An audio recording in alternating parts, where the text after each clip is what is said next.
Nes kas čia yra? Čia yra tiesiog kompiuteris, kuris leidžia programą.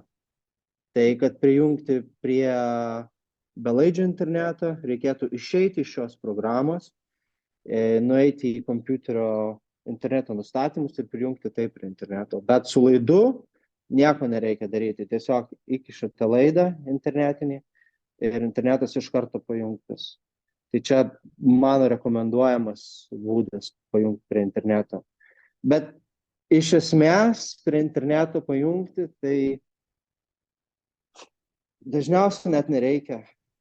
Reikia tik tais nebent kažką, tai ten kažkas atsitinka, reikia protestuoti, bet šiaip net nerekomenduojam jungti prie interneto. Viską galima sutvarkyti, paskambinus mum, uždavus klausimą ir tos visos problemos, kurios dažniausiai būna su šito sandboxu, jos nebūna problemos.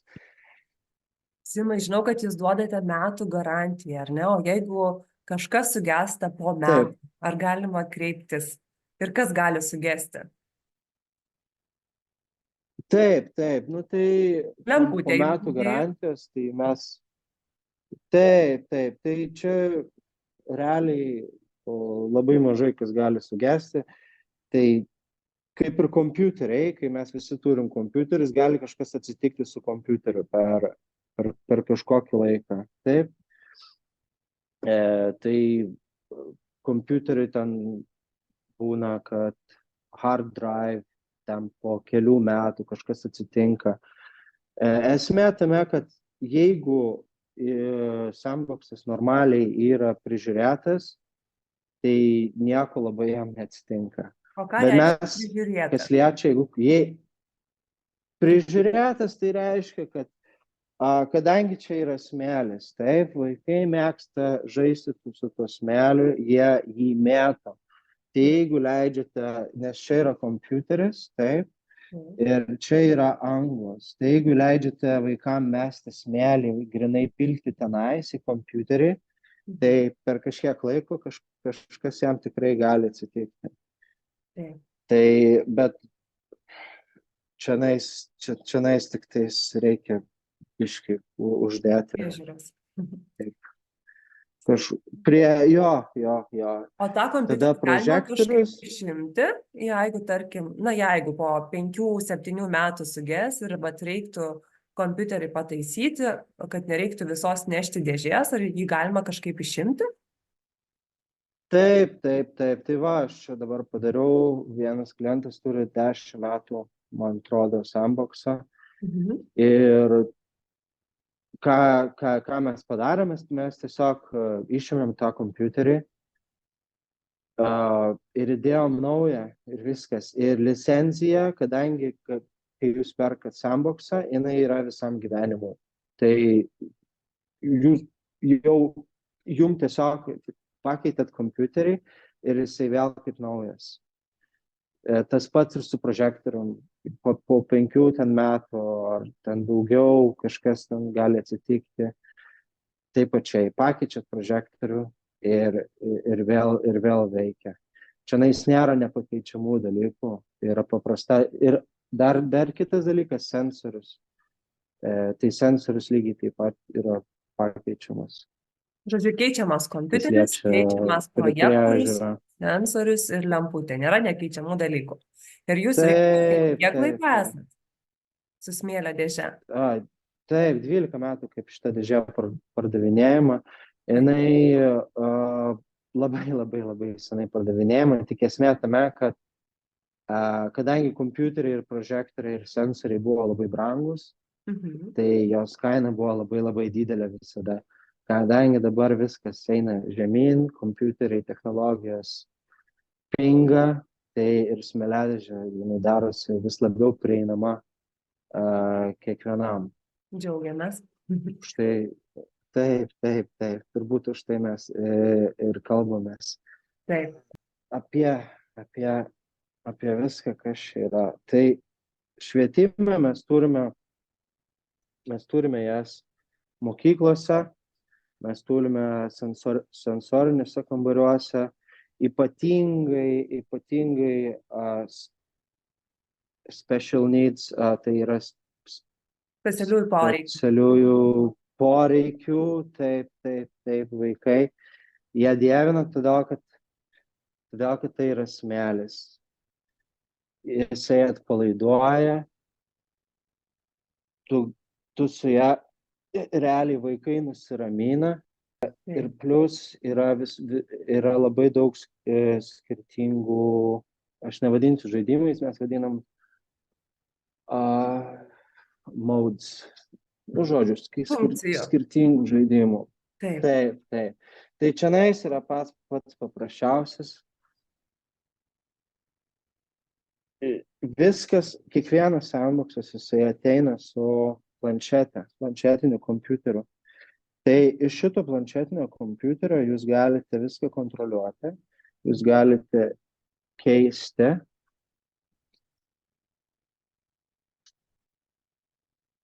žaidimus.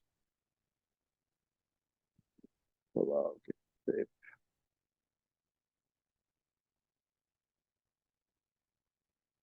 Taip, planšetinis kompiuteris, kaip jisai veikia, va, kaip ir dabar. Jisai prisijungia, sandboxas jisai turi Wi-Fi. Tai va, kaip dabar matote, čia prisijungia prie grindų, o ne prie sandboxo. Tai mes prijungiam mūsų planšetę prie sandboxo internetinio ryšio ir tada, kai prisijungia, visi žaidimai atsiranda čionais. Tai čia pats paprasčiausias. Taip, tai mes galime keisti. Kiekvienas žaidimas turi savo nustatymus. Tai yra trumpas aprašymas, ką daro ir turi nustatymus. Tai čionais, pavyzdžiui, dabar visi kalba apie pasaulio atšilimą ir kaip veikia, kaip kyla vandens lygiai. Mes tiesiog galim pademonstruoti paprasčiausia su kaip vandens lygis kyla realiu laiku. Tai mes užpildėm dabar viską su vandeniu. Labai dažnai mokyklos, darželiai, jie naudoja modeliukus. Tai jie pastato namą, jie padaro savo mokyklos teritoriją, pristato mašinėlių ir kartu dirba. Taip, specialiųjų poreikių vaikai, jiem yra artisto žaidimas. Tai yra labai ryškios spalvos, kur kiekvienas lygis būtų kitokia spalva. Ir ką čia, kokia yra užduotis šito žaidimo? Taip, tai užduotis yra tokia, tu išsirenki spalvą ir bandai kažką tai su ją padaryti. Pavyzdžiui, aš dabar išsirinkau žalią ir aš bandau iš žalios išgauti kažkokią tai formą. Jeigu galima pasirinkti ir dvi spalvas, tai žymiai lengviau tada paišyti. O čia spalvos, jos keičiasi priklausomai nuo aukštingumo tikriausiai, taip? Nuo aukštingumo, taip. Čia taip ir veikia sandboxas. Viskas veikia pagal aukštį. Tai aš galiu tenais bandyti, nežinau, nupaišyti širdelę. Aš nevadinčiau žaidimais, yra angliškas žodis modes, bet aš nerandu lietuviško žodžio. Užduotis gal tada galėtų būti. Veiklos arba užduotis. Taip. veiklos labai man patinka žodis. Gerai. Labai geras iš tikrųjų. Tai, tai kas liečia ir gali žaisti vaikų tiek, kiek telpa. Tai Iš tikrųjų. kiek iš Tai viso yra pavyzdžiui, veiklų? čionais veiklų yra 29 Tikrai ne. standartiškai. Mhm. Tai yra jos skirtingos. Tai aš dabar norėčiau parodyti sezono veiklą. Gerai. Tai mes pasirinkom sezonai ir mes dabar galime keisti tarp mėnesių. Tai čionais dabar uždėta Liepa, bet mes pakeisim į spalį. Iškart matot, lietus, Lapai krenta. lapai pradeda kristi, taip, tada gruodis pradeda snygti po truputėlį. Tai čia ypač mažiesiams. Tiesiog, gal Lietuvoje matot, jie ir taip mato visus sezonus, bet galima Visose jiem pasaulio paaiškinti, šalyse. kodėl. Iš tikrųjų. Nu, ne, čia Anglijoje 2 sezonai. Lyja ir nelyja. Taip. Taip. Galima taip pačiai viską daryti ir kad nereikėtų naudotis šitą planšetinį kompiuteriu, galima viską daryti ir su mygtukais. Reguliuoti metu. Reguliuoti taip visus žaidimus. Taip. Čionais yra paslėpti žaislai.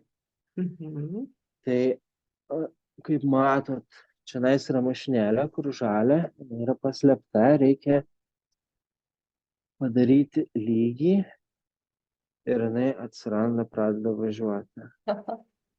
Atkasti ją reikia. Tai vaikai labai mėgsta, nes reikia kantrybės čionais. Aš labai gerai, aišku, jau darau, bet iš tikrųjų nėra taip paprasta tuos žaisliukus surasti. Timai, kol kasate, o kaip palaikyti šitos smėlio dėžės higieną? Vis tiek jau daug metų parduoda tas dėžes, tai tarkim, ar smėlis yra keičiamas, kaip ten tada tos įstaigos daro, kai ta smėlė pribyra? Ar galit Taip. Tai kas liečia visą higieną, palaukite, aš dar čia įjungsiu. Kas liečia visą higieną, tai taip, smėlio prikrenta. Smėlį naudoti reikia patį paprasčiausią smėlį iš parduotuvės. Jeigu turit kažkokį tai kuo šviesesnės spalvos smėlis, tuo geriau. Bet kai pribyra, tai paprasčiausia, kad nebūtų kiliminės dangos, nes po to labai, jeigu dar plius sušlampa, tai labai sunku išvalyti. Labai dažniausia, ką daro, tai padeda kažkokį tai linoleumą arba kaip čionais, tai ir iš vis cemento grindys. Ir tiesiog reikia dažniausiai, kad būtų atskiras kambariukas kažkoks. Atskiras, kur nėra daugiau, tai kad būtų tiesiog valyti patogu. Iš esmės, smėlį galima papildyti. Visada, tai jeigu vaikai išbarsto daug, tiesiog kibiriuką įpilia atgal ir viskas, ir tuom pasibaigia. Kai kas net pila vandenį, čionais iš tikrųjų tai yra metalas ir yra šita medžiaga, jinai nėra pralaidi vandeniui. Tai kartais, jeigu nori sušlapinti smėlį, kaip sakant, truputėlį išsipurvinti, tai galima naudoti net ir vandenį. Arba galima su naudoti šita kinetinį smėlio smėlį. dėže. Tikriausiai irgi kažkas naudoja. Galima naudoti ir kinetinį smėlį. Taip, aš dabar va grįžau iš Maljorkos, tenais naudoja kinetinį smėlį. Taip, atrodo labai faina, labai smagu. Taip. Bet ir su paprastu smėliu lygiai taip pačiai, nes kinetinis jisai žymiai brangiau kainuoja Taip. ir daugiau kainuoja jį po to pakeisti, jeigu ten, nežinau, vis tiek per laiką prikrenta į smėlį visokių, žinot, dalykų primėto.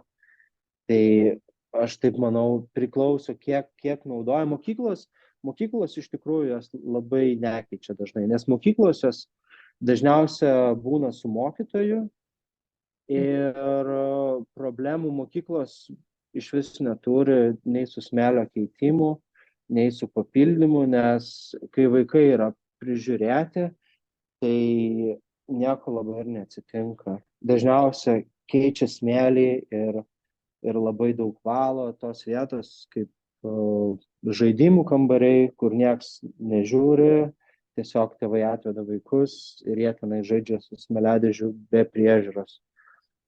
Tai ten tos smėliadėžės turi daugiau problemų su valymu, nes ten būna ir meta smėlį, ir į prožektorių, ir visur. Taip. Ir visokių daiktų turbūt smėlį primeta. Taip, ir visko primeta į smėlį, ir prispjauda ten, ir visko pridaro.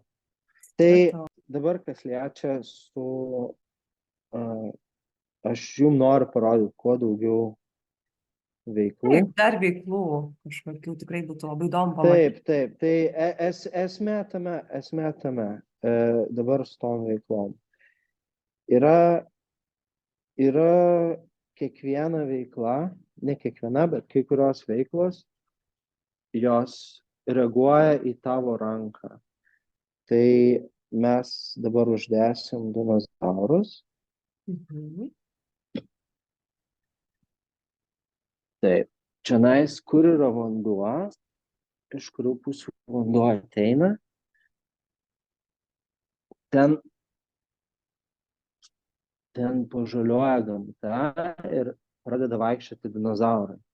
Tai jeigu mes laikom ranką tiesiai, meteoritas nukrenta. Taip. Visur